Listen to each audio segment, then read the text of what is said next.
Cuando estábamos en MRU, insistíamos bastante en esto de que observamos un rango determinado de movimiento. Decíamos cuando está en piloto automático, o sea, un tramo observamos. Ni cuando inicia el movimiento, ni cuando lo finaliza. ¿Por qué? Porque eso iba a ser tarea de otro tipo de movimiento, casualmente del que vamos a hablar hoy.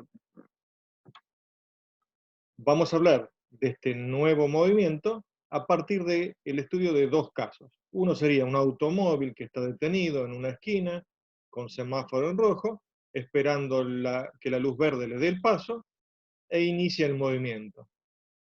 Y después, con otro caso, que será en el segundo video, donde un automóvil viene desplazándose, puede ser que venga desplazándose con velocidad constante, y cuando ve la luz roja del semáforo comienza a frenar y se detiene.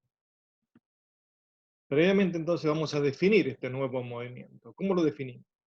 Diciendo que una partícula o un objeto desarrolla un movimiento rectilíneo uniformemente variado si al desplazarse en línea recta, en un solo sentido, su velocidad varía cantidades iguales en tiempos iguales. Esto es por definición.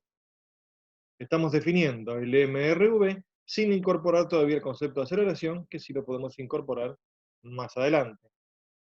Entonces empezamos con el primer caso, automóvil que inicia el movimiento. Al comenzar el movimiento, la velocidad inicial es cero, está detenido. A partir de allí, la velocidad aumentará hasta que el conductor decida otra cosa. Puede decidir continuar con una velocidad constante. O sea, nosotros vamos a analizar entonces ahora qué cosa, el tramo cuando inicia el movimiento. ¿Sí? Como siempre, vamos a considerar dos posiciones de interés. Una donde comenzamos a observarlo y otra donde dejamos de observarlo. Si graficamos, un caso concreto, entonces un automóvil que arranca y durante 5 segundos va aumentando su velocidad a razón de 2 metros sobre segundo en cada segundo. Esto es la premisa con la que tenemos. Entonces, ¿qué va a pasar? La curva va a ser esta acá, la que vemos en pantalla. Los 10 metros sobre segundo que va a alcanzar después del tiempo pactado, que son los 5 segundos, es el equivalente a 36 kilómetros por hora, una velocidad, podríamos decir, habitual para una zona urbana. También podemos graficar ese cambio de velocidad. ¿Cómo va cambiando la velocidad? Por las consignas del ejercicio de recién que dijimos, que va cambiando a razón de 2 metros sobre segundo por segundo. Por lo tanto, si tuviéramos que graficarlo, ¿cómo va a ser esa gráfica? Va a ser una gráfica donde lo que vamos a ver es una constante, ¿sí? Una recta horizontal. Muy bien. En función de lo que acabamos de decir, entonces, vamos a definir ese cambio de velocidad. ¿Y cómo definimos ese cambio de velocidad? Ese cambio de velocidad con respecto al tiempo lo vamos a denominar aceleración. Sería la velocidad final menos la velocidad inicial, dividido el tiempo final menos el tiempo inicial. Y como siempre, cada vez que introducimos una nueva magnitud en física, lo primero que tenemos que hacer es decir cómo la vamos a medir, o sea, qué unidades vamos a utilizar. En el sistema internacional, las unidades que vamos a usar, o la unidad que vamos a usar es la de metro sobre segundo al cuadrado. ¿De dónde sale ese metro sobre segundo al cuadrado? Sale de acá. Sale de unidades de velocidad en el sistema internacional dividido unidades de tiempo en el sistema internacional. O sea que es una división de fracciones, metros sobre segundo dividido segundo. Eso me va a dar metros sobre segundo al cuadrado.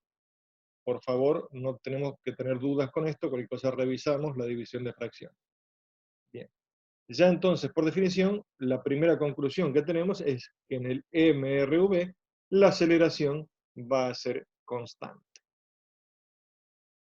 ¿Qué tenemos hasta ahora? ¿Hasta dónde llegamos ahora? Definimos el movimiento, definimos una nueva magnitud física como sería la aceleración, aclaramos con qué unidad la vamos a medir, o sea que hicimos una interpretación y gracias a esos gráficos que tenemos ahí podemos ver cómo evolucionan la velocidad y la aceleración en ese rango de tiempo que vamos a evaluar. Pero ¿qué nos falta? Nos falta el primer gráfico, ¿eh? Nos falta el gráfico de la posición en función del tiempo. ¿Y cómo vamos a resolverlo? Bueno, Llegado el caso, con instrumentos adecuados podemos medirlo experimentalmente, decir, bueno, al segundo llegó a tal punto, al otro segundo llegó a tal otro punto, y así a los 5 segundos y vamos marcando esos puntos en una gráfica para poder trazar la curva correspondiente. ¿Eso sería factible? Sí, sería factible. Si tuviéramos que hacer un resumen, diríamos, de lo que vimos hasta ahora, diríamos que desde el punto, hicimos un análisis de sentido común, intuitivamente. Pero ¿qué nos falta? Nos falta precisión en la gráfica y nos faltan las ecuaciones para resolverlo. Todavía no tenemos unas ecuaciones para resolverlo. ¿Cómo estaría nuestra famosa valija de herramientas hasta ahora? Nuestra valija de herramientas estaría así. Tendríamos una sola cosa definida, que es la aceleración, que es constante. Con respecto a la velocidad, lo que sabemos es que es lineal y no mucho más, y no sabemos cómo calcular la posición. Entonces vamos a trabajar con esto acá para ver cómo conseguimos esas ecuaciones orales. De la definición de aceleración despejamos la velocidad. Una cosa muy similar a como hacíamos en MR1, más que ahí despejábamos la posición.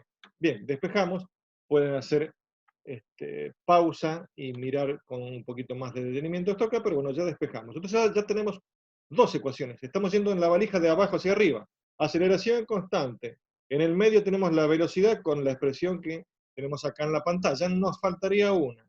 ¿Cuál es la que nos faltaría? La ecuación para la posición. La ecuación horaria, o sea, la ecuación que depende del tiempo. Se podría deducir. La manera más sencilla de deducirla es a través de gráficos, pero no hace a la cuestión, no es esencial para nuestra materia. Así que directamente ponemos la fórmula tipo receta de cocina. Esa que ven ahí, en color rojo, es la fórmula general para calcular la posición en función del tiempo. Entonces ahora nuestra varija, la estiramos un poquito para que puedan entrar bien las ecuaciones, quedó de esta manera. Estas son las ecuaciones horarias para resolver el movimiento rectilíneo uniformemente variado. Luego, ¿qué hacemos? Luego podríamos graficar.